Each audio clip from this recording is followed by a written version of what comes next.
Segurança como direito é a Joana Monteiro e a Ilana Zabô. Economia Verde, Clima e Meio Ambiente, nós temos um time aqui, que é a Ana Antônio, o Beto Veríssimo, Tasso Azevedo e a Nathalie Utterschau. Indústria do Futuro é o Horácio Laffer Piva. O empreendedorismo raiz é o Fércia Lambranha, hoje certamente o mais importante venture capital do Brasil. Fora da inovação não há solução, com Roberto Alvarez e o Juan Castilho. A Sociedade Física e Digital, do nosso querido Silvio Meira, criador lá do Porto Digital. Transição Energética, com Luiz Barroso, Gerson Kelmo e Davi Zilberstein. Economia Inclusiva, com o nosso Samuel Pessoa, que está aqui também conosco. E Geopolítica em uma Era de Mudanças, com o Philip Young. Esses são os títulos dos 12 trabalhos que nós concluímos e entregaremos. Mais importante do que os conteúdos, acho que é importante, há outros que produziram também, é a disposição de contribuição e as biografias que estão por trás desse trabalho. Nós não estamos fazendo aqui a apresentação de trabalho acadêmico, são trabalhos para endereçar a solução para os problemas do Brasil, a começar pela miséria e pela desigualdade. Este é a pedra basilar de tudo que nós construímos, inclusive com a tecnologia mais sofisticada que está ali endereçada também. Bom, vai ter um pequeno grupo aqui que vai dar uma amostra da nossa apresentação, e eu vou citar todos e depois chamaremos um por um. Sobre educação básica de qualidade, é a Priscila Cruz quem vai falar. Clima para a sobrevivência, a Nathalie Utterschau. A Nathalie vai ser a primeira a falar, porque tem um compromisso. Juventude e Oportunidades, Ricardo Henriques, diretor do Instituto Unibanco, e o Marcos Barão, presidente do Conselho Nacional da Juventude. Saúde como um direito universal, o Miguel Lago, que é diretor do Instituto de Estudos e Política para a Saúde. Geopolítica em uma Era de Mudanças, o nosso Philip Young. Esses 5 são os membros do Derrubando Muros que vão apresentar uma amostra do nosso conteúdo, vão ser falas muito rápidas, de 1 minuto e meio. Por fim, nós gostaríamos muito de ter a palavra e o apanhado geral dos nossos amigos Eduardo Gianetti e André Lara Rezende. Bom, gente, nós temos muitos amigos aqui, de presidentes de organizações, entidades, empresas, e eu realmente não vou conseguir fazer uma citação fiel a todos que estão aqui, mas eu gostaria que se sentissem tão prestigiados quanto aqueles que estão falando e vão apresentar. Nós somos um grupo com perfil muito baixo, não é um grupo que busca protagonismo, e é por isso, presidente, que nós assinamos um manifesto e lançamos, está na rua, com 3 Is. Apoio imediato ao senhor. Apoio incondicional ao senhor, no sentido de que nós não estamos buscando nenhum tipo de contrapartida ou reciprocidade. E, por fim, um apoio independente, porque, a partir de novembro, a vida segue e cada um toca o seu rumo. Tá bom? Então, eu vou passar a palavra imediatamente à Nathalie, para ela fazer a apresentação sobre a urgência climática. Por favor, Nathalie.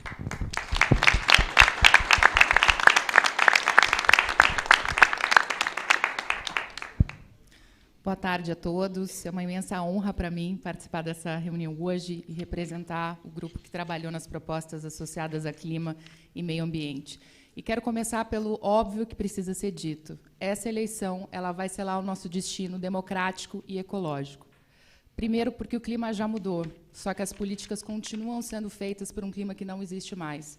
Das hidrelétricas ao nosso PIB agrícola, a gente soma perdas e não há uma interrupção. Por outro lado, senhor presidente, o mundo mudou também e a gente está assistindo uma corrida pela transição para baixo carbono, aliás, para carbono zero, né? A Indonésia reduziu 80% do seu desmatamento, passando na nossa frente. A África do Sul tem um plano de transição energética justa. Os Estados Unidos, com bilhões agora num pacotaço, vão se eletrificar e gerar milhões de empregos verdes. E a China tem o maior mercado de carbono no mundo. E o Brasil? O Brasil de hoje está correndo a corrida do século errado. Está correndo para desmatar, está correndo para acabar com a Amazônia nessa década e também para sujar a matriz, que muito nos orgulha, mas que, infelizmente, pode passar de mais de 80% de renováveis para 65% nessa década com as decisões tomadas nesse governo. E é por tudo isso, senhor presidente, que essa é uma agenda inadiável.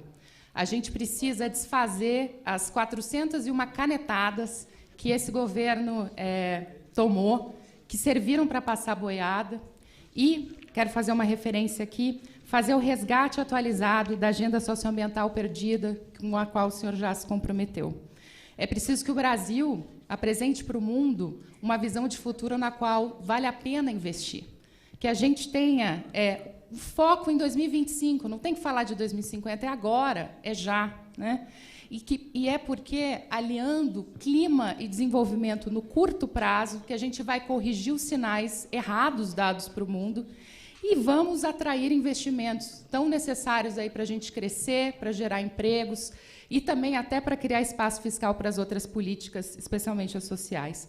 O Brasil, com certeza, pode se tornar o primeiro país a zerar as emissões. Isso a gente pode fazer com 80% dessa tarefa nessa década, a baixo custo, esses dados todos a gente tem. Para isso, tem que criar autoridade climática, para cuidar da adaptação e da transição. E é isso, é hora de fazer uma nova geração de políticas boas para os brasileiros e boas para o planeta nascerem. A gente não tem mais tempo a perder. Obrigada. Muito obrigado, Nathalie. Eu não registrei, importante, a Nathalie é ex-negociadora do clima representando o nosso país. Bom, eu peço para Priscila Cruz, por gentileza, Priscila, diretora do Todos pela Educação. Bom, boa tarde a todos, todas. Cumprimento, obviamente, o presidente Lula e Geraldo Alckmin, governador, em nome de todas as lideranças políticas aqui presentes. Quero cumprimentar o Zeca, a Cláudia, a Neca, aqui representando as autoridades e lideranças do setor social e da sociedade civil. E eu fiquei aqui ouvindo o Zeca falar sobre o destino da nação, presidente. O destino da nação é esse encontro da frente ampla pelo Brasil com a frente ampla pela educação. Com todas as outras pautas, porque a educação conversa com todas essas pautas. É a base desse país que cresce, que distribui renda, que é maior, que é mais justo, que consegue dar para os brasileiros aquilo que eles merecem ter, que são as oportunidades que depois o Ricardo Henriques e o meu amigo Barão vão poder falar um pouco mais.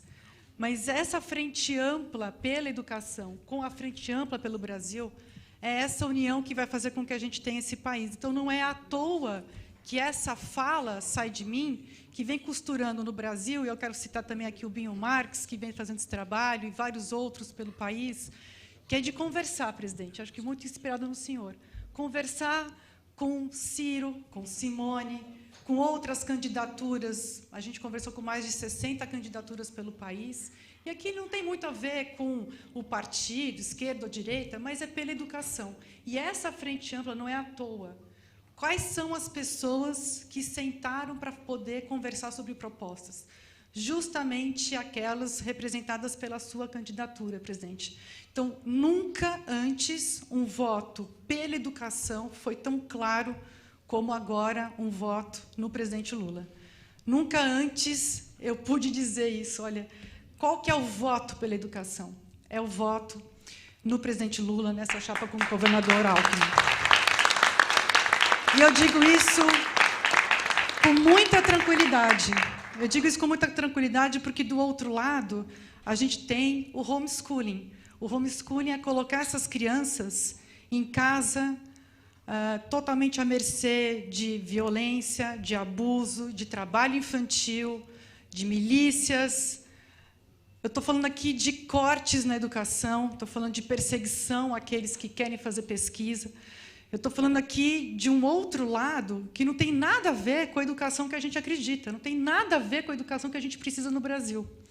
Então, essa frente ampla pelo país é a frente que a gente precisa para a educação. E a gente vem conversando com o Randolph, a gente fala com o Ciro, a gente fala desde... A gente tem o grande exemplo do Ceará, que começou com o Tasso Gereissati, agora está lá com o Camilo e com a Isolda. É Pernambuco, que começou com Jarbas Vasconcelos e agora está com Paulo Câmara. É o projeto do Espírito Santo, que começou com Paulo Artung e agora continua com Casa Grande. Então, a gente tem muitas soluções no Brasil. O Brasil sabe fazer educação, presidente. Sabe fazer. A gente tem uma série de bons exemplos. E, no período de 2007 a 2017, a porcentagem de crianças com aprendizado adequado em língua portuguesa, isso é um bom dado para a tua campanha, saltou de 27% para 60%. Então, não é que o Brasil não sabe fazer educação pública, sabe fazer. Precisa fazer para todos, precisa fazer para todas as etapas, mas a gente sabe fazer, precisa fazer para todos. E essa frente ampla é quem sabe fazer, não é o outro lado que sabe fazer. Então, eu quero aqui, nesse grupo, declarar o meu apoio, declarar que, de novo, como disse o Zeca, o apoio imediato, incondicional, independente ao presidente Lula. Muito obrigada. Muito obrigado, Priscila. Eu vou convidar, então, de imediato o Ricardo Henriques, que é diretor do Instituto Unibanco, e o Marcos Barão, tanto faz a ordem de vocês, os dois vão falar sobre o mesmo tema, juventude e oportunidades. Bom, em primeiro lugar, boa tarde, presidente. Uma honra estar aqui com você, mais uma vez. Reencontrar o Geraldo aqui também, a gente tem conversado bastante sobre essa temática. Agradecer ao Zeca e parabenizar por essa articulação e cumprimentar todas as lideranças de diferentes setores, com diferentes trajetórias, que hoje estão reunidas aqui, reafirmando esse nosso compromisso com a candidatura do presidente Lula. E eu fui convidado aqui, e tive a honra de ser convidado a falar ao lado do Ricardo, que é sempre um professor, sobre a temática da juventude. E eu queria tentar trazer, talvez, uma nova perspectiva sobre esse olhar. Porque, muitas vezes, quando nós falamos sobre juventudes, a gente pensa em juventudes a partir de um lugar de mobilização, de comunicação, de novas formas de articulação, mas a gente está aqui falando de uma agenda inadiável. E eu queria reafirmar que falar de juventudes é uma agenda inadiável. Nós temos a maior geração de jovens da história do nosso país. Nós temos quase 50 milhões de pessoas jovens com idade entre 15 e 29 anos, e isso é muito importante, histórico para o Brasil, e, na verdade, faz parte de um fenômeno que é mundial. São quase 70 países do mundo experimentando esse fenômeno que a gente pode chamar de bônus demográfico. E o Brasil é um dos 10 países mais jovens do mundo. Aquilo que a gente vai fazer, a forma como a gente vai lidar com as aspirações, anseios dessa geração hoje, vai definir o futuro e o presente não só das juventudes, mas define o presente e o futuro comum de todas as pessoas. Porque países que, ao longo da história, souberam fazer os investimentos certos na educação, na inclusão produtiva, na segurança, na saúde, segurança alimentar, garantindo o desenvolvimento pleno e emancipação dessa geração, deram grandes saltos. Isso aconteceu na década de 70, 80, 90, com países como a Coreia do Sul, como Singapura, inclusive países também como a China. Então, é importante a gente entender o significado que isso tem para o país. Agora, em contrapartida, isso se torna ainda mais inadiável do que uma oportunidade, porque é a população jovem que também configura como protagonista entre os piores indicadores sociais do nosso país. A evasão, que já custa centenas de bilhões de reais por ano, ela também impacta na redução da expectativa de vida do jovem, que vive, em média, menos 5 anos de vida, e também na renda que é gerada ao longo da vida. Isso é pobreza, isso é o Brasil voltando para o mapa da fome. Quando a gente olha para mortes para cada 100 mil habitantes, a disparidade entre a população geral e a população jovem é gritante, chegando entre a população jovem taxa de 69,9%, que só é comparável nas Américas ao Haiti ou a países em guerra ao redor do mundo. Quando a gente olha para o desemprego, a gente, durante a pandemia, bateu aliás, antes da pandemia, em 2019, no último trimestre, a taxa recorde de desemprego entre a população jovem, mais que o dobro da taxa média da população em geral. E aí é óbvio que o Banco Mundial apresenta, por exemplo, o risco do desengajamento juvenil em 50%, 25 milhões de pessoas deixando de participar da sociedade, da economia, como têm o direito e poderiam participar. É óbvio que o Fórum Econômico Mundial apresenta, no relatório global de riscos, a desilusão juvenil como um dos grandes riscos globais, aliás, com impactos práticos na vida do jovem, na sua saúde emocional, psicológica, que está muito associada também à retomada de um processo de uma política de educação no Brasil. Então, para não me alongar mais, a gente ainda tem um outro fator conectado à agenda inadiável. Essa agenda não é só potente e grave, ela é urgente. Essa transição demográfica, e eu lembro que no primeiro governo que o senhor esteve como presidente, foi criada a Secretaria Nacional da Juventude, o Conselho Nacional da Juventude, o ProJovem, e o IPEA participou muito ativamente da construção dessa política, a partir também do argumento do bônus demográfico. E a gente precisa retomar esse processo de uma política de Estado, porque essa transição demográfica acontece, a gente não vive uma fotografia. A sociedade ela se movimenta demograficamente como um filme. Então, essa é a última década que a gente tem, década de ação pela juventude, 2060, 1 em cada 4 brasileiros e brasileiras vai ter 65 anos ou mais, e o que a gente precisa de respostas urgentes para os desafios emergenciais, mas também de uma política de Estado para e com as juventudes, inaugurando a década da juventude brasileira. Muito obrigado.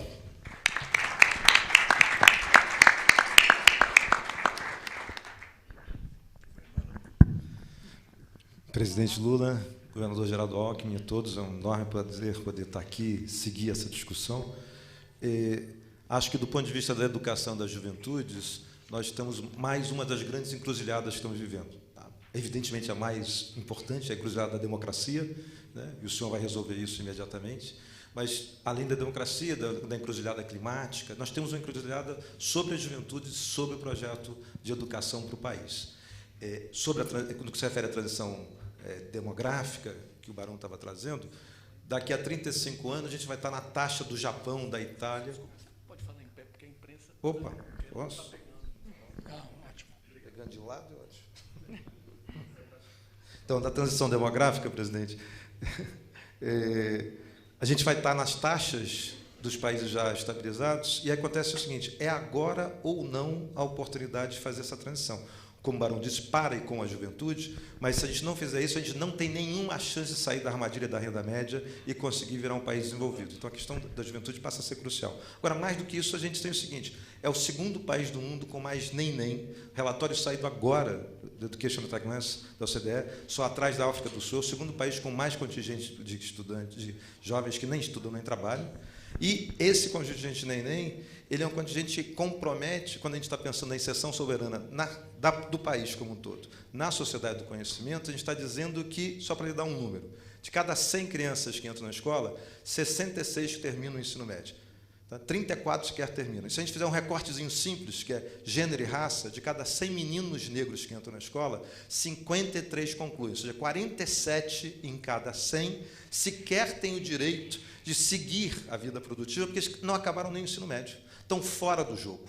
E esse jogo é um jogo em que a fronteira do conhecimento está avançando de forma muito acelerada. Então, basicamente, a opção, se a gente não fizer a opção pela educação agora e para uma política de juventude, o Brasil vai ficar fora da primeira liga. O Brasil vai sacramentar uma posição de segunda liga das nações sem nenhuma possibilidade de reversão, quaisquer que venham ser os investimentos lá na frente. Acelerando isso, só mais duas coisas. É que a gente está, como o senhor está acompanhando o tempo todo, no meio da Revolução Industrial acelerada, com a automação, com a redefinição de todos os parâmetros que permitem empregabilidade.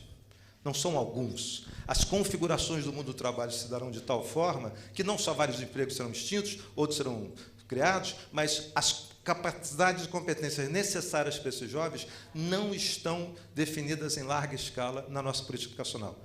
Como Priscila disse, a gente sabe fazer. O país sabe fazer. No entanto, precisa colocar em outros trilhos, isso aqui é muito importante, presidente, os trilhos não são os mesmos de 20 anos atrás. Não só na educação, como na pobreza. A configuração da pobreza é outra. Hoje, a gente não só tem o mais importante, a renda do trabalho caiu radicalmente.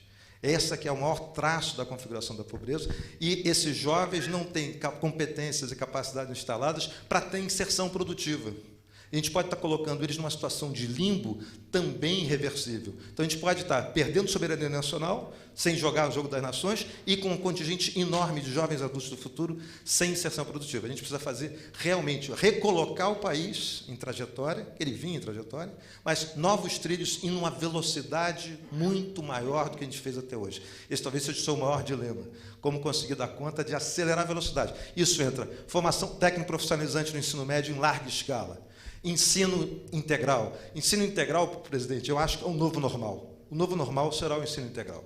A gente precisa dar conta de fazer com que isso seja referência. Capacidade de fazer, nesse período em que os meninos estão estudando, as competências que são necessárias para esse novo século, que não são só aquelas que, obviamente, cognitivas que a gente precisa, mas o mundo da automação não só acabou com a parte, acelerou com as máquinas inteligentes o que era o trabalho manual, mas o trabalho intelectual também está ocupado pelas máquinas, né? Veja os escritórios de advocacia, quando você faz processos, veja a telemedicina. Então, o que a gente precisa é fazer com que esses jovens façam um duplo salto. Eu diria, um triplo salto mortal carpado, que é dar conta de fazer recolocar no trilho, acelerar e ir em direção à fronteira do conhecimento, que os países do mundo estão muito acelerados. E a janela de oportunidade é exatamente agora, não é daqui a 10 anos. É agora ou a irreversibilidade será muito grande. Obrigado. Muito obrigado. Muito bom, Ricardo. O presidente matou duas das nossas falas hoje, quando ele acolheu o apoio da Simone Tebet e tocou em dois temas cruciais, estratégicos para nós. Um é a prioridade absoluta em apoiar o pequeno empresário e o médio empresário. E o dois é aquela ideia de que nós precisamos exportar, não é mais só commodities, como nós fazemos hoje, somos campeões em commodities, mas a gente precisa aprender a exportar inteligência e conhecimento, cérebros. Não na forma de 4 milhões de brasileiros que saíram numa diáspora, espalhados pelo mundo, mas na forma de reter esses talentos aqui, na direção do que o Ricardo e o Barão acabaram de falar, qualificando a nossa mão de obra e investindo nessa nova economia. Hoje, 8 das 10 principais empresas americanas são digitais.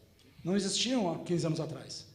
9 das 10 principais chinesas são digitais. 6 das principais indianas são digitais. Nós não temos nenhuma entre as nossas 10 maiores. Troca o lugar do bancão que está lá. Mas nós não temos nenhuma empresa digital que seja, de fato, uma empresa notável, um caso de sucesso internacional. Então, presidente, existe um espaço, existe o recurso, existe a demografia. Tem uma oportunidade enorme para nós aqui, para fazermos aquilo que o senhor já vai fazer, já está no programa, e dar um passo além do nosso destino. Eu queria pedir agora, então, falando em jovem e qualificado, eu queria pedir que o Miguel Lago falasse, então, sobre o nosso projeto para a saúde. Por favor, Miguel. Boa tarde a todos, uma honra estar aqui. Boa tarde, presidente Lula, governador Geraldo Alckmin. De pé, perfeito.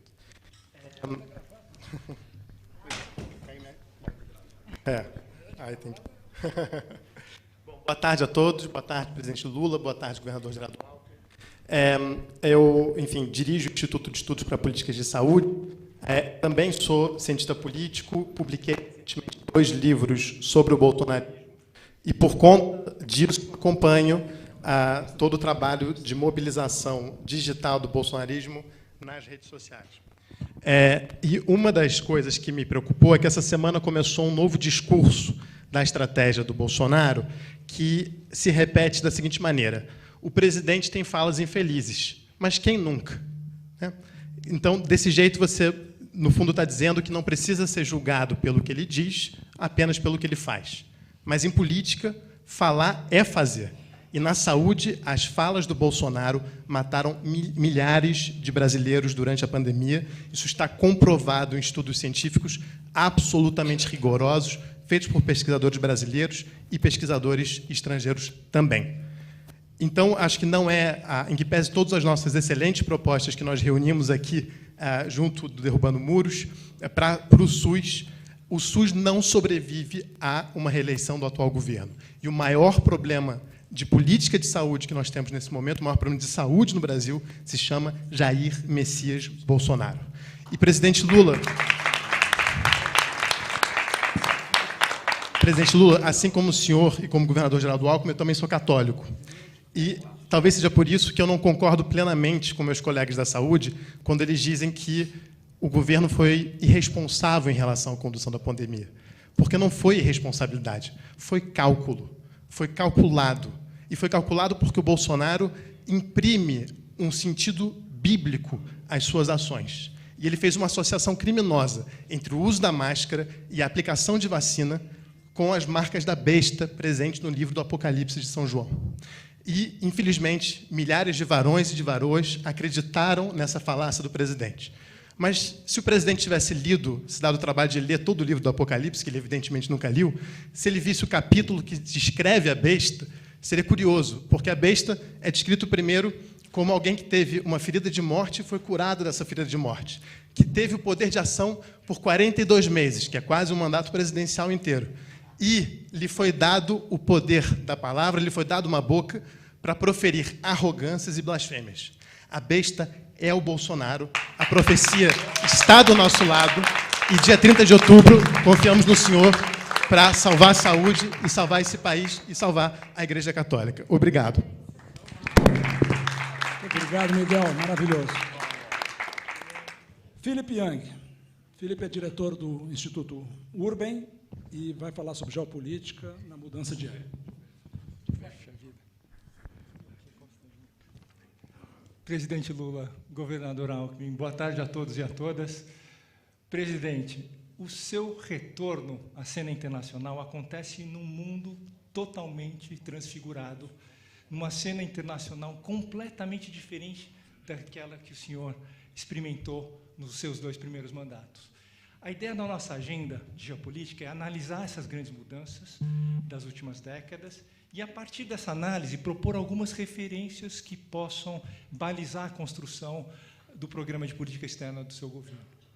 E, evidentemente, não é possível passar em revista a agenda em 2 minutos, então, eu vou, começar pelo fim e antecipar a conclusão de que as mudanças no mundo elas são tão profundas que demandam de nós, mais do que uma simples renovação da política externa, elas demandam uma mudança de rumos e de paradigma de inserção internacional, se quisermos dar um salto qualitativo no nosso processo de desenvolvimento econômico. Entre as mudanças profundas que estão em curso, que são de natureza ou de implicação geopolítica importante, eu chamaria a atenção para 7 grandes processos.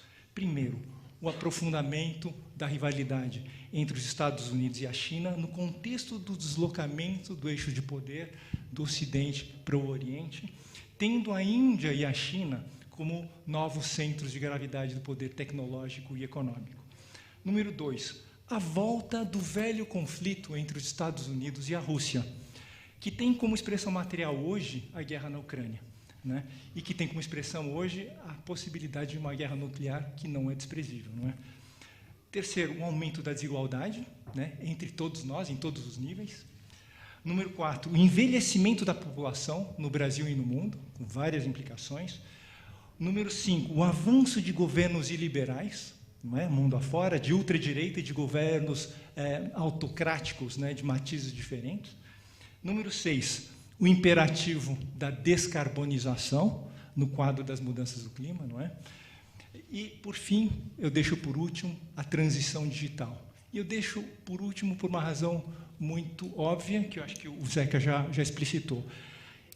Eu deixo por último porque uma transição digital bem conduzida ela é uma condição fundamental, uma condição sine qua non para o desenvolvimento, para a prosperidade do país, não é? E é um processo que deve, no caso do Brasil, nortear a nossa ação geopolítica, né? As nossas escolhas, os nossos alinhamentos, dado que a política externa vai ser determinante para que essa infraestruturação digital ela ocorra de forma satisfatória, competitiva e sem atrasos.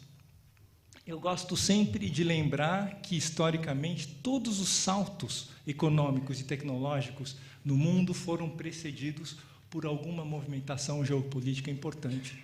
Vou citar um exemplo prosaico, mais prosaico que o do Zeca. Os nossos telefones são 95% produzidos na China, não é porque a China também, mas a China não foi só inovadora. Ela produz 95% dos eletrônicos do mundo porque houve antes um arranjo geopolítico entre os Estados Unidos e a China que permitiu que a China ingressasse na terceira revolução industrial. Nós precisamos entrar na sociedade número 5.0 e não será sem um arranjo geopolítico que nós conseguiremos fazer isso, não é? Bom, eu queria finalizar aqui apenas esclarecendo que a agenda ela não apresenta um prognóstico fechado. Isso porque uma política externa ela só pode ser bem-sucedida se ela for expressão de uma vontade coletiva, de uma expressão da sociedade civil e do empresariado. E essa construção ainda precisa ser realizada e, para essa tarefa, o grupo aqui se coloca à disposição do senhor, à disposição do chanceler Celso Amorim, e a gente sempre lembra aqui que a gente conta no grupo com a presença do Hussein Khallout, que está aí sempre contribuindo importantemente com essa reflexão. Presidente, todos nós entendemos que o seu retorno à presidência corresponde ao retorno do Brasil ao concerto das nações. Não mais como uma nação pária, mas como um grande país, como uma nação decente. E a volta do senhor à cena internacional se dá no momento de absoluta escassez de liderança internacional para os grandes temas que afligem o mundo: as guerras, as mudanças do clima, a desigualdade crescente, a desglobalização.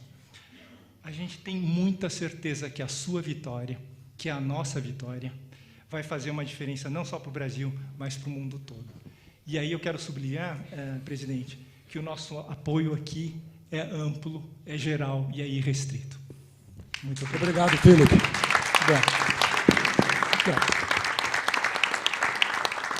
A gente tinha combinado que nós faríamos um fechamento dessa rodada com nossos dois maiores economistas, o André Lara Rezende e o Eduardo Gianetti. Mas eu vou pedir licença para um pequeno parênteses de um assunto que é um assunto político e que nos diz respeito. Eu acho que você está com o microfone aí, Abrúcio? Então, vem para cá, por favor. Pega um de alguém aqui, por favor. Obrigado. Eu acho que é importante registrar, nós estamos numa era de fake news, nós estamos montando todo um esforço, mas nós não estamos lidando com um adversário normal. Nós estamos lutando com um adversário doentio e com alguns sociopatas no comando. O Abrúcio vai fazer uma pequena observação que eu acho que é importante a gente nunca descuidar, que nossa proposta de construção desse Brasil, dos nossos sonhos, passa por derrubar e derrotar o adversário que nós temos na nossa frente hoje e agora. Abrúcio, fala aí, por favor. Obrigado, Zeca. Boa tarde a todos. Queria dar boa tarde ao presidente Lula, ao governador Alckmin. Eu acho que toda essa discussão tem a ver com democracia, né? Nós estamos aqui porque o Brasil corre o risco de perder sua democracia. Eu, na sexta-feira, havia escrito um artigo que chamava A História Não Perdoará a Omissão, e um leitor, que é o leitor que talvez seja o eleitorado mediano que hoje está em dúvida no país, me escreveu um texto e disse: gostei muito do seu texto, vi bons elementos ali, mas eu também tenho críticas ao governo do PT, etc. E, ao final, ele terminou dizendo: nos encontramos na eleição de 2026. E eu respondi: sinto informar que, se Bolsonaro ganhar, nós não nos encontraremos na eleição de 2026, porque não haverá eleições livres. É isso que está em jogo. Se Bolsonaro ganhar, não haverá eleições em 2026. Nós caminharemos para aquilo que a Hungria fez. E recentemente, já recebeu até na União Europeia o título de país não democrático. Então, eu acho que esse é um ponto central, e a questão da democracia precisa ser traduzida, presidente, para a sociedade. Porque a questão da democracia tem a ver com a possibilidade de ter oportunidades, como o Ricardo, a Priscila, o João falaram. A questão da democracia tem a ver com o respeito. E as pessoas estão perdendo o respeito nas redes sociais. Isso é muito claro, né? Eu também sou de origem católica. Isso é muito claro nas igrejas. As pessoas estão sendo amedrontadas nas igrejas. Isso nunca ocorreu na nossa história. Mas, quando se fala em democracia, a discussão é sobre civilização e barbárie.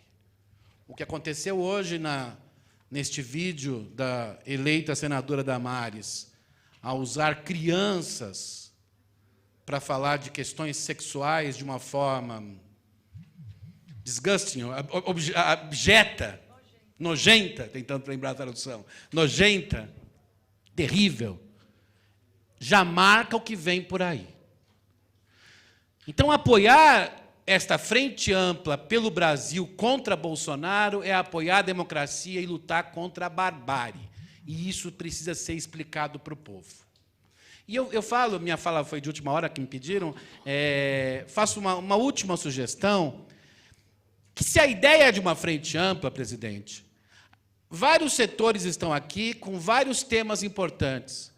Coloque no seu programa de TV cada um desses temas com essas pessoas diferentes. Porque o eleitor que me escreveu, lá o leitor que escreveu, não acredita que é frente ampla. Muita gente não está acreditando que é frente ampla. É preciso aparecer a cara de pessoas que representem a frente ampla, na questão ambiental, na questão da educação, na questão da saúde, na questão do emprego, na questão religiosa.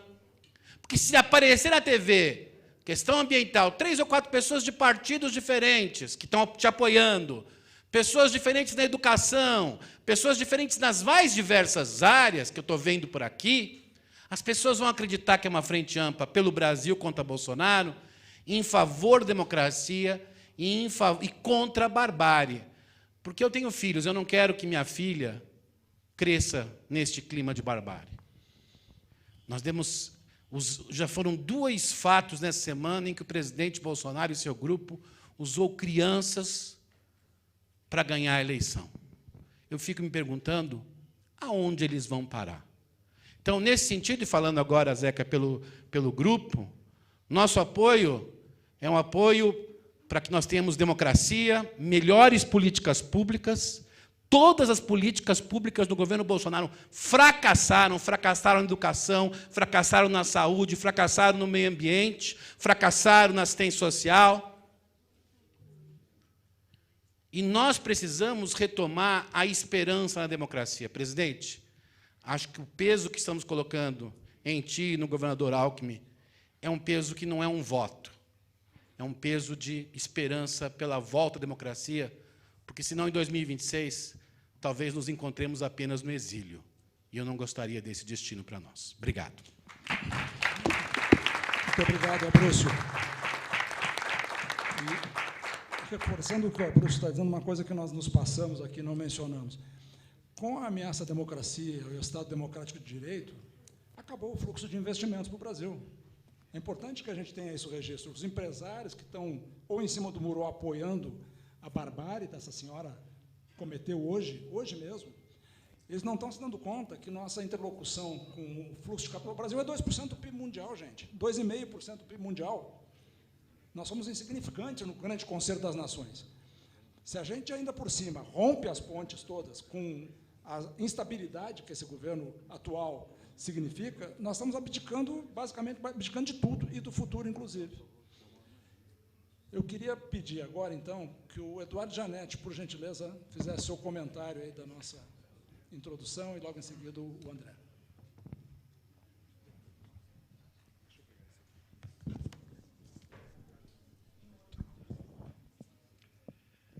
Presidente Lula, governador Alckmin, amigos e amigas, em primeiro lugar, agradecer o convite para essa brevíssima manifestação, em que eu quero, fundamentalmente, dizer dos 3 valores que me trazem aqui, e que nos unem, eu acredito, e que nos separam do que está do outro lado.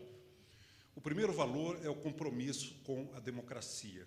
Esse é um valor inegociável, não é apenas uma ameaça simbólica, é uma ameaça muito concreta e já está, inclusive, delineado o caminho que paira como um pesadelo de interferência na independência dos poderes, com uma mudança das regras do jogo no Supremo Tribunal Federal. Então, nós temos realmente, no compromisso com a democracia, um ponto vital e que nos une, eu acho que de maneira irrevogável, contra esta ameaça. O segundo valor fundamental é a redução das desigualdades por meio da formação de capacidades humanas. O Brasil tem uma desigualdade secular, diria mesmo estrutural. É evidente que programas de auxílio emergencial têm o seu papel para famílias que estão passando por uma situação crítica e precisam ser imediatamente atendidas, mas a solução permanente da nossa desigualdade se dará por formação de capacidades humanas.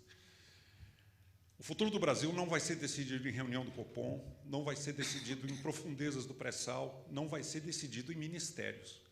Vai ser decidido nas milhares de salas de aula do nosso ensino fundamental.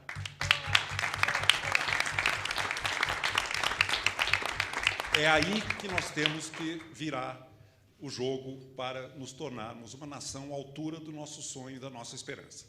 O terceiro valor fundamental é o compromisso com a preservação e a valorização do nosso patrimônio ambiental. Eu fiquei extremamente feliz quando vi Lula e sua equipe endossando o programa de atualização da agenda ambiental trazida pela deputada Marina Silva e que realmente aponta para um caminho de restauração das instituições de cuidado com esse extraordinário patrimônio que é o meio ambiente. Eu acredito que a biodiversidade da nossa terra e a sociodiversidade da nossa gente são os grandes trunfos brasileiros diante de uma civilização em crise. E o governo Lula pode ser realmente a diferença, e será a diferença, porque, Lula, eu acredito muito que o momento mais belo da redemocratização foi a sua vitória no primeiro mandato com a alternância de poder e do modo como ela se processou. Eu não me refiro apenas à parte econômica, embora ela seja muito importante, e talvez o André vá falar sobre isso mais do que eu. Não me refiro apenas à continuidade de uma racionalidade importante para a estabilidade macroeconômica. Eu me refiro à sua postura de estadista ao governar com lideranças reconhecidas da sociedade civil brasileira. Você montou um verdadeiro escrete nacional no Ministério. Gilberto Gil, Marina Silva, Roberto Rodrigues, Luiz Fernando Furlan, Cristóvão Buarque, Meirelles no Banco Central e, na Fazenda, um quadro do PT que trouxe uma equipe técnica de economistas de primeiríssima linha. Ricardo Paes de Barros, Marcos Lisboa, Murilo Portugal, Joaquim Levy, Otaviano Canuto e outros. A minha expectativa é que nós tenhamos agora, outra vez, aquele belíssimo momento de alternância de poder com um presidente Lula estadista. Você tem a condição de trazer para o governo o que há de melhor na sociedade brasileira em termos de liderança nos seus diferentes setores, e muitos deles estão aqui. Então, o caminho é esse. Vamos recuperar esse país. O Brasil desceu aos infernos, a democracia ameaçada, a desigualdade agravada, o bioma brasileiro aviltado, mas, às vezes, é preciso descer ao inferno para que rompa amanhã. Amanhã vai romper, e eu acredito, eu tenho esperança nisso.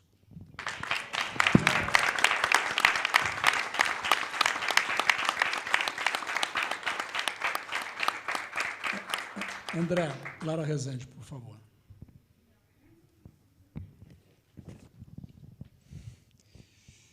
Bom, boa tarde a todos, boa tarde ao presidente Lula, ao governador Geraldo Alckmin, e eu começo agradecendo o convite do Zeca Martins e do Luiz Mercadante para que eu esteja aqui hoje falando rapidissimamente sobre economia. Há 2 semanas atrás, antes do primeiro turno, estivemos aqui nesse mesmo hotel e eu fui surpreendido pelo Luiz, que me passou a palavra para abrir. E eu não tinha me preparado, então hoje eu pelo menos trouxe uma cola, de certa forma que eu não me perca e possa ser mais breve. Neste início do século XXI, mais do que nunca, estamos passando por rapidíssimas transformações tecnológicas e geopolíticas. Essas transformações exigem um novo arcabouço mental para enfrentar os novos desafios e escapar da armadilha do baixo crescimento onde nós estamos presos. Antes de mais nada, nós precisamos superar essa oposição entre um neoliberalismo fiscalista que domina essas últimas décadas e um desenvolvimentismo protecionista que prevaleceu durante grande parte do século XX e teve seu papel. É preciso agora formular e executar uma nova estratégia de desenvolvimento. Uma nova estratégia cujos pilares, já mencionados aqui, são, primeiro, ser socialmente inclusiva e não apenas assistencialista. Para isso, nós precisamos focar em educação primária, saúde, e não mencionado, mas que é parte fundamental e barata da saúde, saneamento. Bom, segundo pilar, é preciso promover uma renovação da indústria, em busca de uma imersão internacional competitiva, através de pesquisa e desenvolvimento e absorção de tecnologia de ponta. É a busca dessa inserção internacional através da pesquisa, do desenvolvimento e da absorção de tecnologia que nós vamos aumentar a produtividade da indústria, transformar a indústria brasileira, hoje moribunda, num segmento competitivo, como é hoje o agronegócio brasileiro. A segunda perna do crescimento brasileiro daqui para frente é a indústria, complementando o agronegócio. Terceiro pilar, é preciso promover a descarbonização energética e garantir a sustentabilidade ambiental. Além de motivos maiores, esta é uma questão fundamental para manter a posição do agronegócio brasileiro no mundo das exportações. Bom, a largada para esse novo ciclo de desenvolvimento exige a capacidade de formulação e de implementação de políticas públicas. Políticas públicas são responsabilidade do Estado. Exigem um Estado competente, capaz de definir prioridades e de arbitrar conflitos de forma legítima e democrática. Não pode haver um Estado capturado por interesses patrimonialistas eleitoreiros, nem eleitoreiros e demagógicos de seus ocupantes. Mas o Estado também não pode ser asfixiado como se fosse um peso morto prescindível na sociedade. Não existe sociedade organizada e economia capitalista de mercado eficiente sem um Estado competente.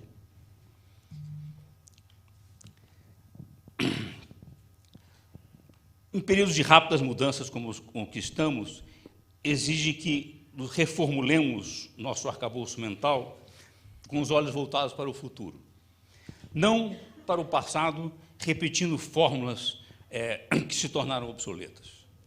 Velhas ideias tão repetidas que passam a ser tomadas como se fossem verdades autossuficientes, autoevidentes, axiomas.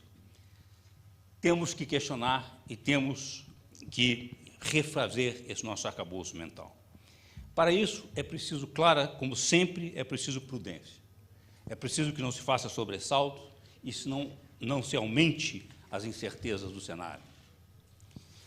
Mas é muito importante, não podemos confundir prudência com um conservadorismo que, sob o manto da mal definida responsabilidade econômica, só aceita mudanças se forem para nada mudar, à la Lampedusa. Portanto, ao contrário do lema que se tornou comum entre os assessores de campanhas eleitorais, nem sempre é a economia estúpido. Hoje, esta eleição, o que está em jogo é muito mais do que a economia. É uma opção por buscar o desenvolvimento democrático do século XXI, ou flertar com o que é hoje o reacionarismo antidemocrático e desumano, que aqui, mas não apenas aqui, em várias partes do mundo, depois de 7 décadas recessivas, desde a Segunda Guerra Mundial, parece ressurgir com toda a força. Muito obrigado.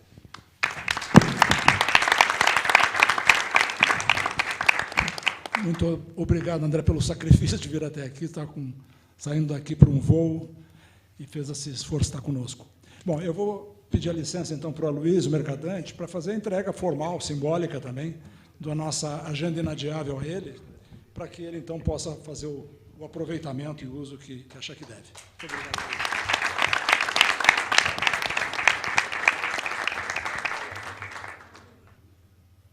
Bom, eu queria agradecer, mas antes de fazer a minha reflexão, eu acho que está faltando também uma fala. Nós temos aqui personalidades muito importantes historicamente. No debate econômico, citaria aqui o Calab, André Calab, o Raifu, Samuel Pessoa, na educação, a Cláudia Costin, na política e na economia, pensamento empresarial, meu companheiro Emerson Capaz. Mas eu queria pedir uma breve fala, representando também Márcio Fortes, também parlamentar conosco durante um longo período. Queria pedir uma fala das lideranças dos ex-presidentes nacionais. Geraldo Alckmin, acho que seria muito importante, que foi presidente nacional, mas eu acho que hoje, dos ex-presidentes nacionais do PSDB, só tem um que não apoia o presidente Lula. Então, que teve, inclusive, recentemente, um belo encontro, histórico encontro com o presidente Fernando Henrique Cardoso. Então, eu queria pedir ao Zé Aníbal, que é uma liderança extremamente combativa e sempre presente no cenário nacional, se houver acordo, Pimenta, pode ser, vocês veem aí quem quer falar, ou Pimenta da Veiga, se acerta aí, Zé. Um dos dois aí fazer uma intervenção aqui para a gente, por favor. Aqui, Zé. Zé, vem para cá, por gentileza. Vem de frente aqui. Vem de frente para poder facilitar a gravação.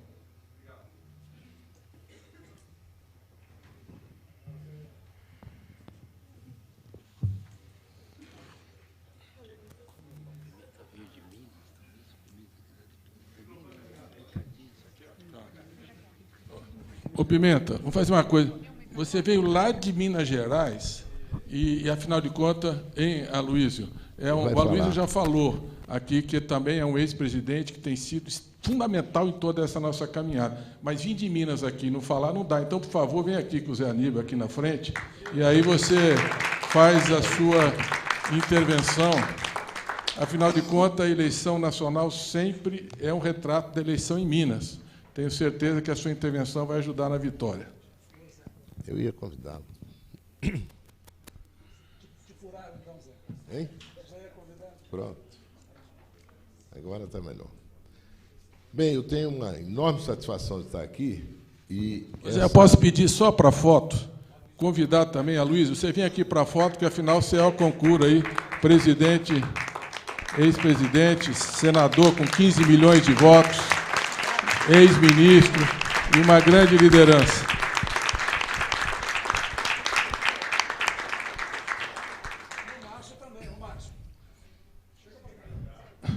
E o Geraldo, nessa aí acho que você tem que levantar, que você faz parte da fila aí.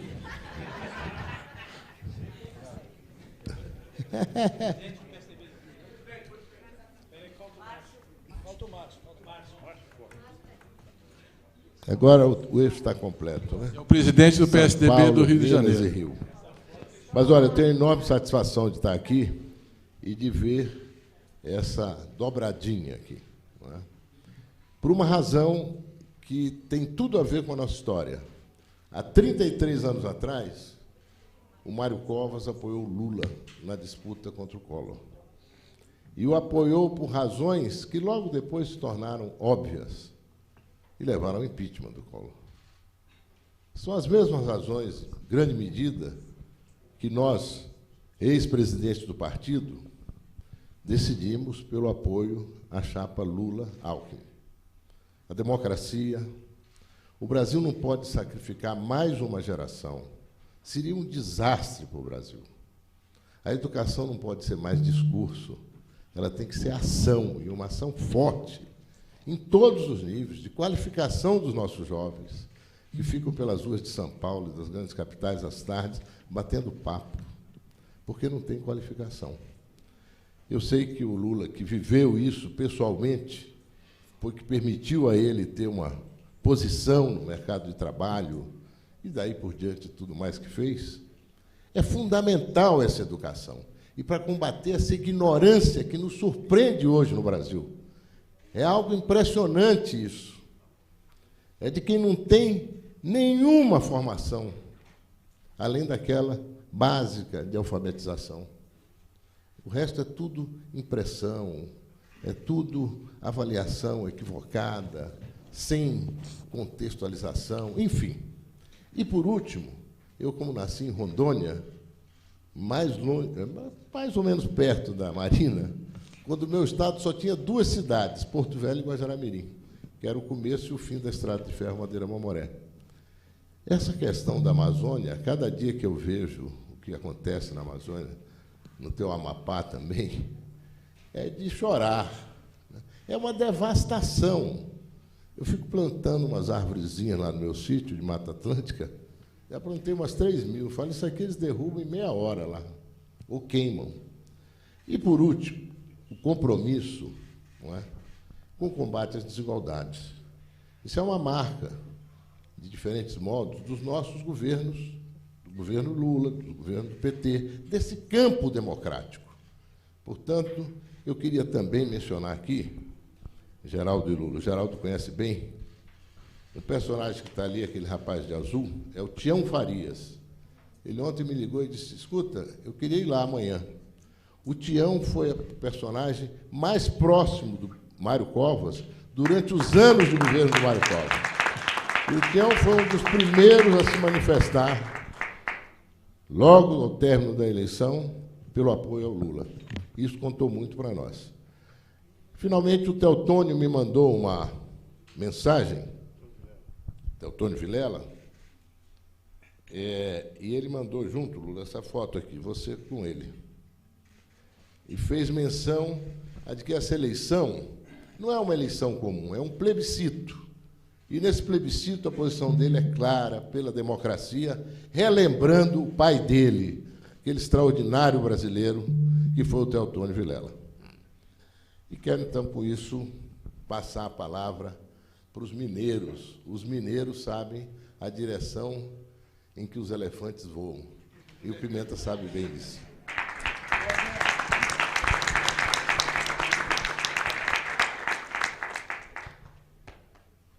Eu quero cumprimentar o presidente Lula, que tem o seu nome inscrito definitivamente na história política nacional. Quero cumprimentar o governador Geraldo Alckmin, grande administrador com impecável vida pública. E, através deles, cumprimentar todos os que estão aqui, professores, economistas, empresários, políticos, que souberam a importância deste momento.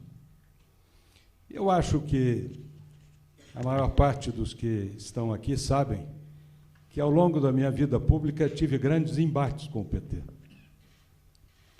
Muitas vezes, em Minas, meu estado e no Brasil. Não obstante, no momento anterior, votei em Lula para presidente, quando disputou com Collor, porque vi que, naquele instante, havia um risco e precisávamos superar divergências de orientação política e posicionar melhor o país. Hoje, estou aqui numa posição semelhante. Eu entendo que nós temos um enorme risco institucional pela frente. E isto deve nos unir. E esta união agora passa pela eleição de Lula para presidente da República. Além do mais, e para finalizar, há algo que me comove a cada esquina que passo, a cada rua que trafego. É ver a desigualdade que há hoje no Brasil. E Lula gosta dos mais pobres, compreende os mais pobres, quer ajudá-los e sabe como fazer. Por isso, vim aqui, Lula, me alistar nesta luta, pela sua vitória, pela sua vitória. Mas quero lhe dizer que entendo que é muito mais do que isto. Não é apenas a vitória de Lula e dos partidos que o apoiam. É a vitória da democracia.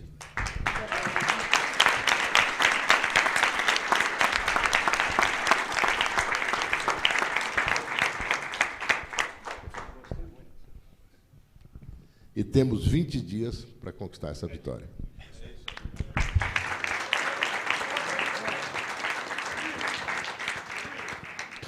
Eu, antes de...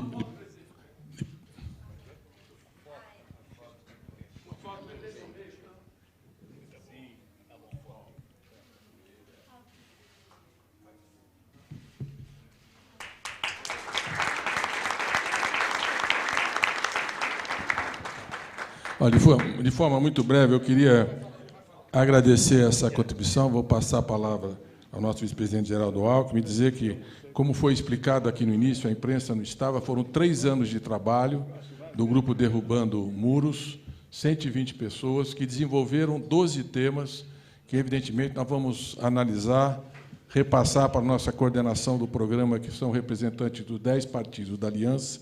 Quero deixar aqui para todos também que quiserem levar os diretrizes do nosso programa de governo, que aponta todos os eixos e dialoga muito com o que aqui foi apresentado, tanto no cenário internacional, geopolítico, na visão do Estado e economia, na visão das políticas sociais, no gigantesco desafio e na prioridade absoluta para a educação, na reconstrução e fortalecimento do SUS, nas oportunidades da nossa juventude, na formação técnica profissional, no empreendedorismo, enfim. Nós temos aí uma grande convergência. Queria citar também aqui a presença do Conor Kennedy, que é sobrinho-neto do John Kennedy, e ele está aqui prestigiando esse nosso evento, está sendo... Ele está com a Júlia B., sua companheira, cantora, com o Paulo Marinho. Muito obrigado aqui pela presença. É também uma página da história e tem muito a ver com esse, como foi dito aqui por tantos, por essa questão geopolítica dessa extrema-direita internacional. O Fernando Haddad foi um grande construtor desse momento. Ele não está aqui porque ele tem, daqui a pouco, um debate na Band. Então, queria dar uma grande salva de palmas, porque ele faz parte dessa luta, dessa história, e tem um papel fundamental nesse momento. Eu queria só dizer para vocês o seguinte: nós trabalhamos fortemente, fizemos uma plataforma digital para recolher propostas para o nosso programa de governo. Foram 13 mil proposições. Nós recebemos propostas de mais de 500 entidades nacionais. Hoje recebemos duas, antes de entrar aqui, de um conjunto de 10 propostas dos cegos, da Entidade Nacional dos Cegos, e agora do Derrubando Muros. Isso é importante, que a gente tem tentado mostrar para a imprensa. Nós construímos uma mesa de diálogo, como essa, evidentemente, mais simples, mas permanente de discussão. Está aqui Antônio Carlos Lacerda, Guilherme Melo, Tereza Campelo, os companheiros têm se dedicado muito a essa tarefa, dialogando permanente com as entidades e aprofundando a discussão. Não é a formalização de algumas páginas que vão desenhar um programa de governo. São conceitos, são diretrizes, é aprofundar. O presidente Lula é a única campanha que faz esse mergulho no Brasil profundo, que todo dia está dialogando com a sociedade, acolhendo e recebendo, e, como diz o nosso vice-presidente Alckmin, não é andando de motocicleta, fazendo motociata de jet ski, que você constrói um projeto de nação. É ouvindo a sociedade, é dialogando, é incorporando, é valorizando essas contribuições que nós estamos recebendo. Então, é muito importante, é um programa dinâmico, é um programa que está sendo permanentemente atualizado e avançando, e todos esses subsídios serão encaminhados às equipes de transição de cada ministério se nós vencermos as eleições. Tudo está sendo sistematizado, será encaminhado para fortalecer. Eu quero lembrar que, quando o presidente Lula venceu a eleição em 2002, ainda não tinha o formato do Bolsa Família como ele foi apresentado, mas já havia uma discussão aprofundada. Não havia o Luz para Todo como ele foi feito, não havia o PAC como ele foi formulado, não havia Minha Casa Minha Vida como foi feito. Mas a construção no processo da campanha foi fundamental para o aprimoramento, para ter todos os dados e implantando essas políticas públicas. Então, a riqueza dessa discussão, com quadros tão experientes, tão diversos, com tanta trajetória na vida nacional, seguramente enriquece muito. Eu termino dizendo, como foi dito aqui, nunca antes um voto foi tão fundamental para a crise climática, para a educação pública, para a juventude, para oportunidades aos jovens, para a presença do Brasil soberana e o processo de integração regional nesse imenso desafio geopolítico, para uma economia que seja inclusiva e participativa, para a separação e independência dos poderes, Estado democrático e de direito, e para a democracia brasileira. Nunca foi tão importante eleger um presidente. Nós estamos numa encruzilhada histórica, e quem viveu lá atrás sabe o que isso significa. Por isso, presidente, acho que esse momento de hoje foi muito rico, é uma contribuição muito importante, e nós vamos dar absoluta prioridade na discussão e buscar incorporar e ouvir. E, como foi dito também antes da imprensa, quer dizer, a experiência da Geringonça em Portugal e do Olaf Scholz na Alemanha são duas experiências que inspiram essa ideia de coalizão, de negociação programática e de caminho. E o mais importante, né, um apoio imediato, incondicional, independente, e eu incluiria a expressão, como disse o Felipe, amplo, geral e restrito, e militante, porque nós precisamos de militância na rua, na rede, para vencer essa eleição em 20 dias. Muito obrigado. E agora, nosso vice-presidente, que foi pioneiro nesse movimento de reconstrução das pontes, ele que veio com a marreta quebrando muros e apontou no caminho com o presidente Lula, como eu disse, numa aliança improvável, imprescindível e complementar de um governador extremamente experiente, com 12 anos de governo em São Paulo, 6 anos na vice, e o presidente Lula, o presidente mais bem avaliado da história do Brasil. Então, é uma dupla que dá muita segurança para levar adiante essas e tantas ideias relevantes que nós temos recebido. Então, por favor, Geraldo Alckmin, que teve um papel fundamental aqui na construção desse evento. Olha, Uma palavra telegráfica, cumprimentando o presidente Lula, o Zeca Martins, do Derrubando Muros, saudando a todos e todos vocês, Priscila Cruz, a Lilca, a Marina Silva, o Tasso Gereissati, quando eu estava entrando aqui, presidente, pediu para transmitir um grande abraço, ele já esteve aqui na sexta-feira, já está na campanha também, mais um ex-presidente do partido. Uma saudação carinhosa ao Tião Farias. Quando eu vejo o Tião, eu vejo o Mário Covas. Era o irmão mais novo do Mário Covas. O Aloysio Nunes, aquela bengala, dizem que ele estava num prédio, no 30º andar. Alguém gritou, fogo! Ele jogou a bengala pela janela, desceu pela escada e pegou a bengala antes de cair. Mas é um charme danado, né, Priscila? Mas é da alegria de estar aqui com todos vocês, matando saudades de muitos, de boas e longas jornadas, outras mais recentes. Eu acho que traduz bem a pluralidade, né? O Brasil é um país cuja singularidade é a pluralidade. A campanha traduz também esse trabalho. A proposta, eu acompanhei bem, é impressionante, presidente Lula, a qualidade do trabalho. O de saúde, eu já tinha recebido, há alguns meses, pelo Armínio Fraga. É impressionante como foi bem feito. Acho que é Instituto de Estudos, né, de Saúde, que o Lago, né, o Eduardo aqui colocou. Impressionante a qualidade. Miguel Lago, de todas as propostas. Isso vai trazer uma grande contribuição. O Montoro dizia, essa é a lógica do segundo turno. É você ampliar, receber propostas, aprimorar os programas, poder avançar ainda mais.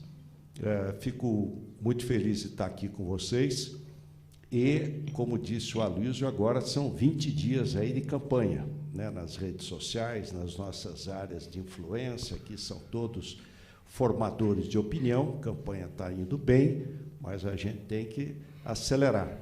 É nosso dever nos unir, nosso dever lutar e nosso dever vencer. Então, quem vai defender a democracia, se não os democratas? Nós temos que defender com empenho e avançar. E aqui foi bem colocado, acho que o presidente Lula traduz bem um crescimento inclusivo, que não deixe ninguém para trás, né, que traga todos nesse crescimento, um crescimento com estabilidade. Inflação não é neutra socialmente, ela tira do mais pobre, e crescimento com sustentabilidade, né, com a questão ambiental e a sustentabilidade, o combate ao clima, as mudanças do clima, na ponta aí desse trabalho. O presidente Lula tem experiência, já foi presidente 2 vezes, e tem liderança, né? Diz que há grandes homens que, perto deles, todos se sentem pequenos, mas que o verdadeiro grande homem é aquele que, perto dele, todos podem se sentir grandes. O presidente Lula tem essa capacidade de estar mais próximo da população mais sofrida. Aliás, como o Mário Covas tinha. O Mário Covas tinha essa capacidade de enxergar, né, o seu irmão, a sua irmã, e de dar mais força ainda na luta para melhorar a vida dos que mais precisam. Vamos ao trabalho. Obrigado.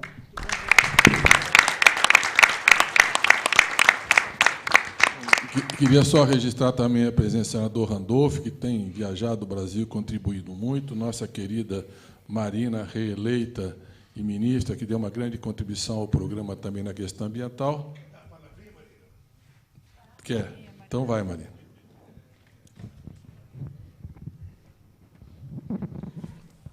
Boa noite a todos, a todas. Em primeiro lugar, eu quero agradecer a Deus por estarmos aqui muito rapidamente, porque depois de tantas contribuições relevantes, de uma presença plural e altamente significativa de diferentes segmentos e setores da sociedade brasileira, eu só queria dizer, presidente Lula, agradecendo ao senhor e ao futuro vice-presidente desse país, Geraldo Alckmin, ao Aloysio, que está coordenando esse esforço, todos os colegas que estão aqui, que o que nós estamos fazendo aqui é um movimento. Esse segundo turno é o segundo turno de um movimento em cima de 3 grandes pilastras: a defesa da democracia, do combate à desigualdade e de um novo ciclo de prosperidade com proteção do meio ambiente rumo à sustentabilidade. Economistas, educadores, diferentes partidos, todos estão aqui, porque a partir de agora é um movimento. E esse movimento, com certeza, ele vai na direção de tudo isso que foi aqui discutido, do que já está no programa. Eu tive a felicidade de poder apresentar uma contribuição que chamei de resgate atualizado da agenda socioambiental perdida, em inspiração à agenda econômica perdida, porque, nesse caso, ninguém melhor do que o senhor para fazer esse resgate. Porque as políticas públicas que deram certo na agenda da sustentabilidade, Beto Veríssimo, Tasso Azevedo, Capô Bianco, Kishinami, eu não vou citar todo mundo, porque tem muita gente aqui do PIB socioambiental brasileiro, querido Randolfo Rodrigues, não é? Todos vocês sabem que elas começaram ali, mas precisarão ser atualizadas, porque o destino do Brasil é ser um país próspero, um país justo, um país democrático, um país diverso e um país sustentável. O Brasil reúne as melhores possibilidades de fazer a transição para uma economia de baixo carbono, uma agricultura de baixo carbono e um país de oportunidades. O Brasil está para o século XXI, como estiveram os Estados Unidos no século XX. Um país jovem, competindo com países de economia milenar, que se tornou mais desenvolvido do que eles. O Brasil reúne essas condições.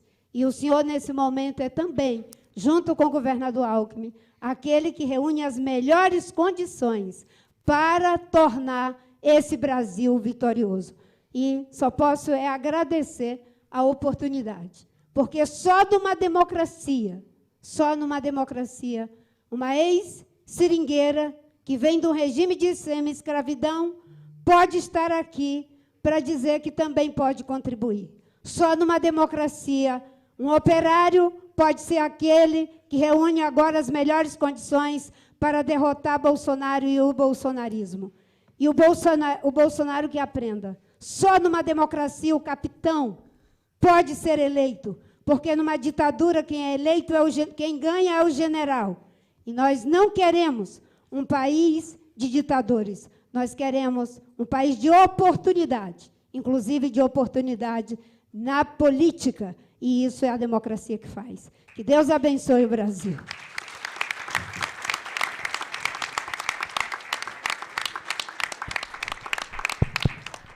Tem aqui o microfone. Bem, a última vez que eu participei, eu tenho muita experiência no segundo turno.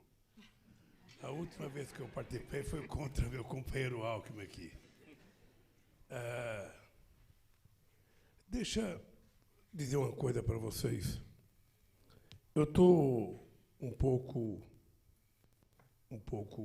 muito otimista, porque ontem eu participei de uma atividade em Minas Gerais que eu não acreditava que a gente fosse capaz de fazer uma atividade com a força que foi feita em Minas Gerais. E, Pimenta, eu lembrei muito do comício das diretas em 1984, quando Brizola, eu, Ulisses, Tancredo, eu lembro que o Tancredo falava assim: o que a gente vai fazer com esse povo? Era muita gente ontem em Minas Gerais. E o que é mais importante é o olhar de esperança. A alegria na face das pessoas de que algo bom pode acontecer na vida deles. E, como eu estava num dia de sorte, depois de uma caminhada de 1 hora, quando eu chego no palanque, quem estava lá para me esperar? O Chico Buarque.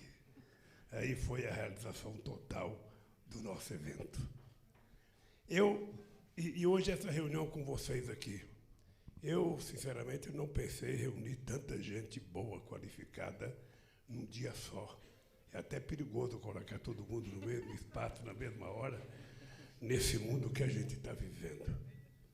E gostei de ouvir as sugestões de vocês, a preocupação de vocês, porque possivelmente sejam sugestões de muita gente que, comigo, tentou consertar esse país, ou tenta consertar esse país, ao longo de tantos anos. Vocês sabem que eu sou um cara que estou sempre com a espada na cabeça.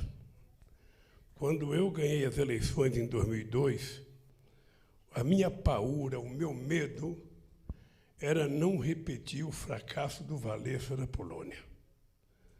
Um operário como eu, metalúrgico como eu, dirigente sindical como eu, fez greve nos mesmos anos 80 que eu fiz, só que tinha uma diferença, ele era amiga do Papa João Paulo II e eu não era, e o Papa queria derrubar o governo da Polônia e não tinha nada com o governo aqui. Mas eu tinha paura de, pela primeira vez, os trabalhadores elegerem um trabalhador para ser presidente e depois a gente fracassar. E eu lembro, Alckmin, que quando o Wałęsa foi candidato à reeleição dele, ele teve apenas 0,5% dos votos. É o fim. Ou seja, é a negação da negação da negação de tudo que você se propôs a fazer. E foi com esse medo de errar que eu acho que o nosso governo deu certo. É importante vocês lembrarem que não foi fácil. Quando faltava pouco dia para eu tomar posse, eu ainda não tinha presidente do Banco Central. Eu lembro como se fosse hoje. Faltava menos de um mês para eu tomar posse.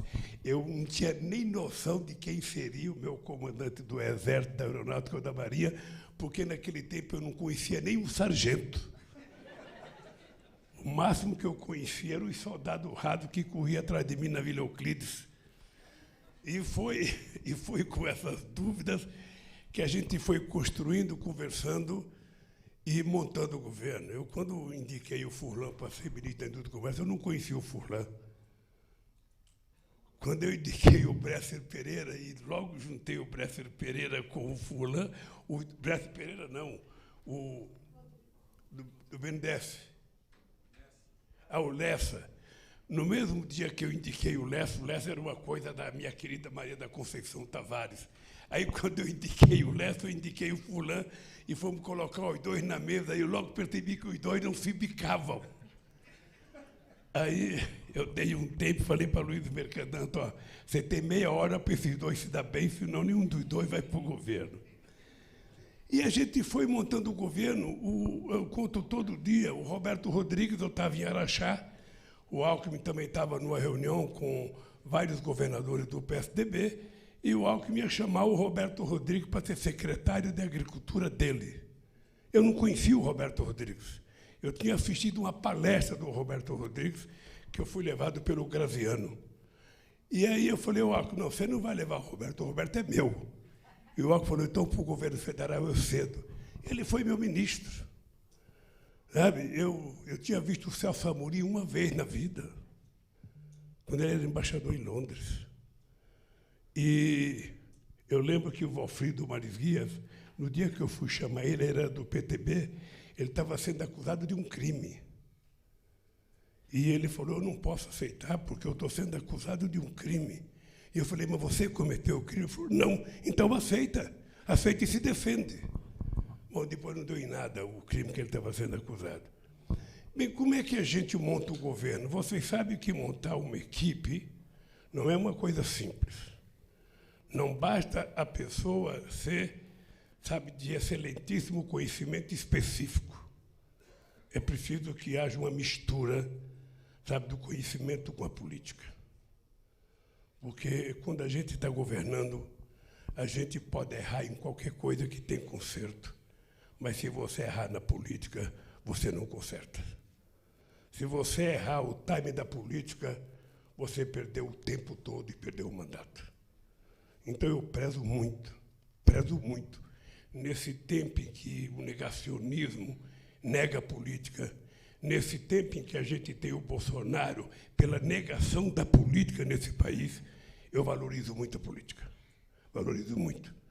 Porque quando você conversa com um político competente, com um quadro político, você consegue fazer qualquer acerto, você consegue fazer qualquer coisa, sabe, mudar, se você tiver combinação política. E é isso que eu pretendo fazer. Vocês estão vendo que a imprensa me pressiona. Cadê o ministro do Lula? Cadê o ministro da Economia? Isso é desde 89. Se eu fosse bobo e indicasse um ministro antes de ganhar as eleições, eu perderia outros 30 que eu não indiquei. Então, tenham paciência, quem estiver querendo ser, porque... E eu sei que vocês são quadros que vieram para me ajudar. Alguns de vocês, eu só ouvi dizer que vocês existiam, que eram competentes, li coisa de vocês, mas essa primeira vez de estar com vocês, eu acho gratificante, porque a gente pode mostrar para a sociedade que tem muito mais gente do que o PT, tem muito mais gente do que o PSOL, tem muito mais gente do que o PCdoB, tem muito mais gente do que os outros partidos que estão conosco. Ou seja, e que é mais importante, tem gente que não é de partido. Tem gente que, antes de tudo, é brasileiro, gosta do Brasil, quer viver aqui, sonha em que os brasileiros não comecem a ir embora do país para procurar oportunidade. E eu quero dizer para vocês que eu tive um orgulho quando eu fui presidente, a quantidade de gente que voltava do exterior porque estava tendo chance no Brasil. A quantidade de jovens que voltavam do Japão para trabalhar no Brasil, porque o Brasil estava oferecendo oportunidade. E agora a gente percebe que a molecada está indo embora outra vez por falta de oportunidade. Então, eu queria que vocês soubessem que, se eu tivesse juiz, eu não estava candidato. Eu te confesso. Em 2003, o Aloysio Mercadante, Maria da Conceição Tavares, Paulo Nogueira Batista, Guido Mantega, Paul Singer, a turma que convivia comigo dizia: o Brasil está quebrado, o Brasil está quebrado, o Brasil está quebrado, tem uma dívida, o Brasil está quebrado. Mas nós ganhamos as eleições e esse Brasil que estava quebrado, a gente deu uma consertada nele. E hoje o Brasil está pior do que o Brasil que eu peguei em 2003. Porque hoje tem uma coisa mais grave, que é a falta de credibilidade nas instituições. É a tentativa de destruir as instituições que garantem a democratização desse país. Um cidadão que está prometendo aumentar o número de membros da Suprema Corte, na perspectiva de fazer uma Suprema Corte favorável a ele. E eu tive a sorte de indicar 6 ministros da Suprema Corte e não indiquei nenhum amigo. Os que eu indiquei foi para o currículo de gente indicada e nunca pedi um favor.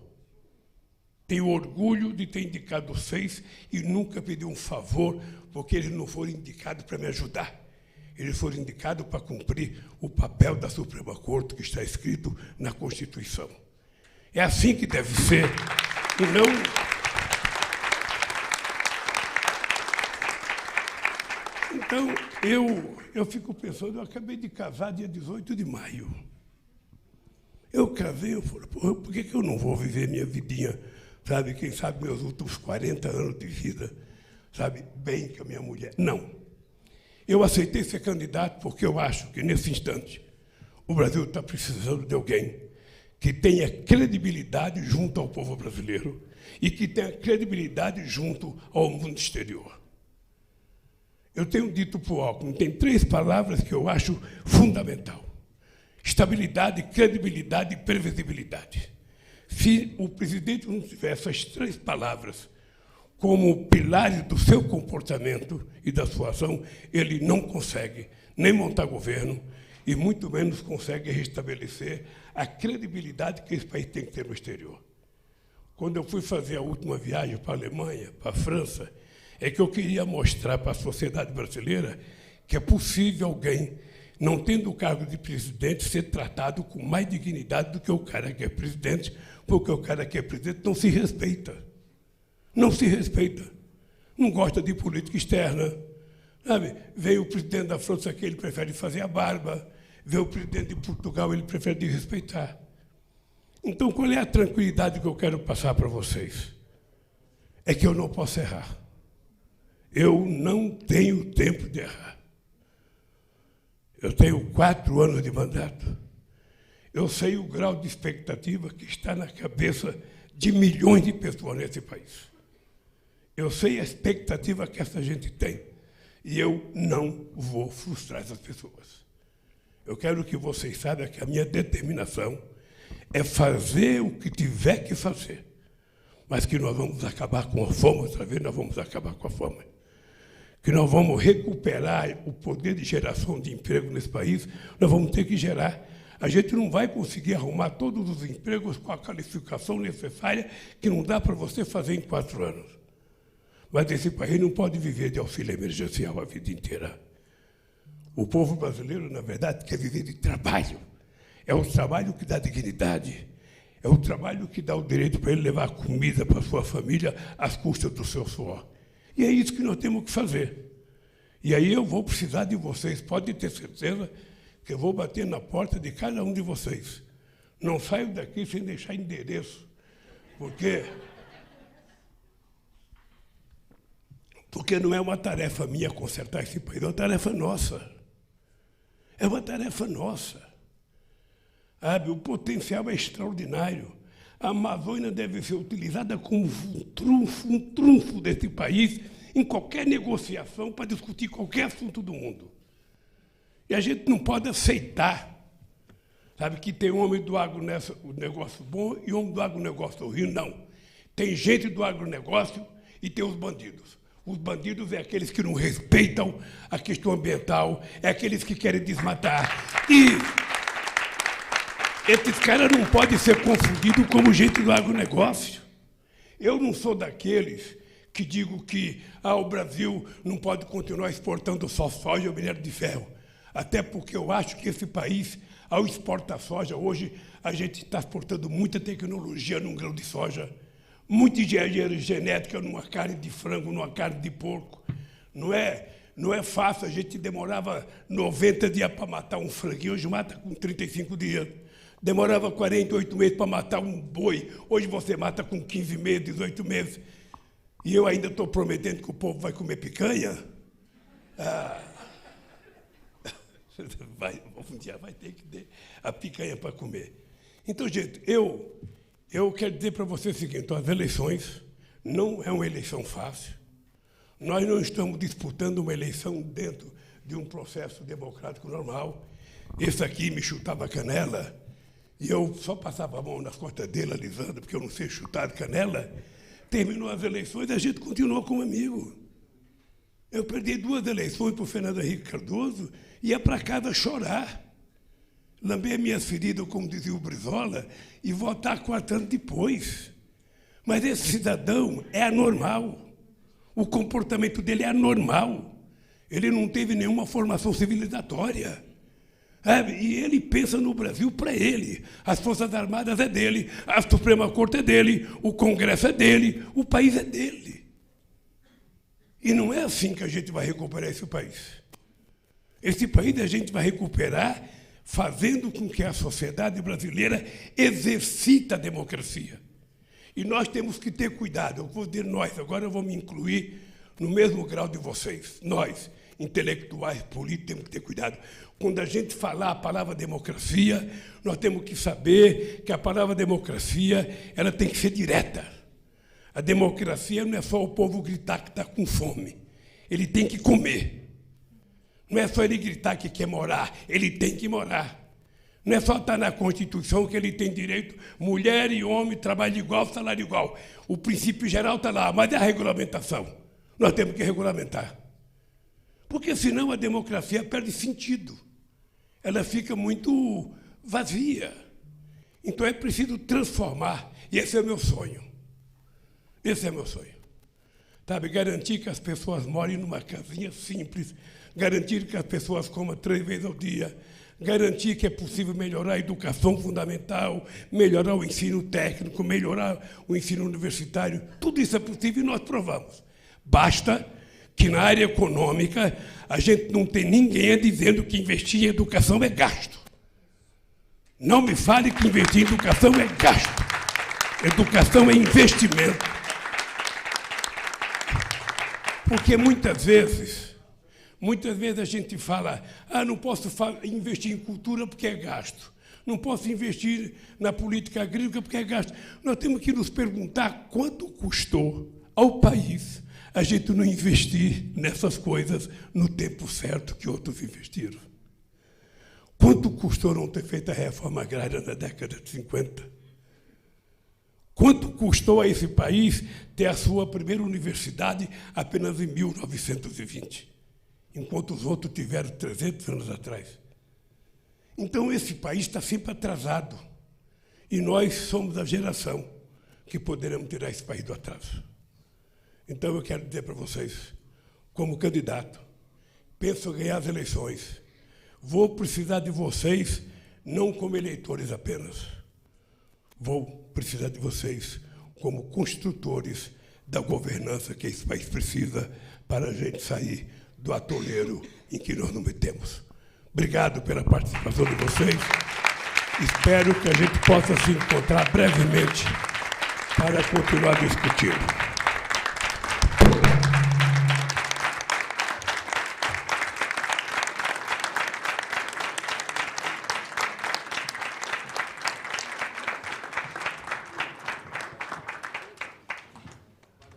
Pessoal, eu queria pedir agora a todo mundo vir para cá para tirar uma foto aqui. É mais que um time de futebol, é mais uma torcida no campo, né? Muita gente, mas dá para tirar o Estuquinha, faz o pessoal lá, se prepara. Vamos todo mundo aqui atrás, hein? Vai ter que ficar aqui atrás. Eu queria aproveitar também e pedir licença de você, que os companheiros estiveram aqui hoje, para que esse apoio que nós estamos dando ao presidente Lula seja estendido também ao Fernando Haddad aqui em São Paulo. Então, com a licença de vocês, eu vou me comunicar com a imprensa agora, dizer que isso é extensivo ao Haddad também. Vamos fazer a foto com todos aqui.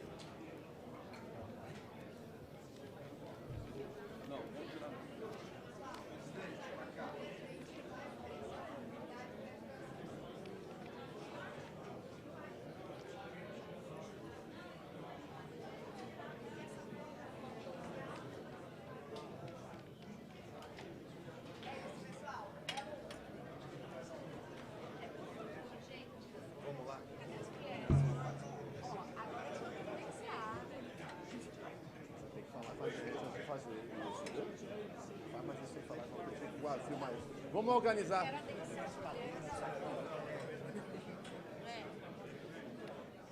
Aê.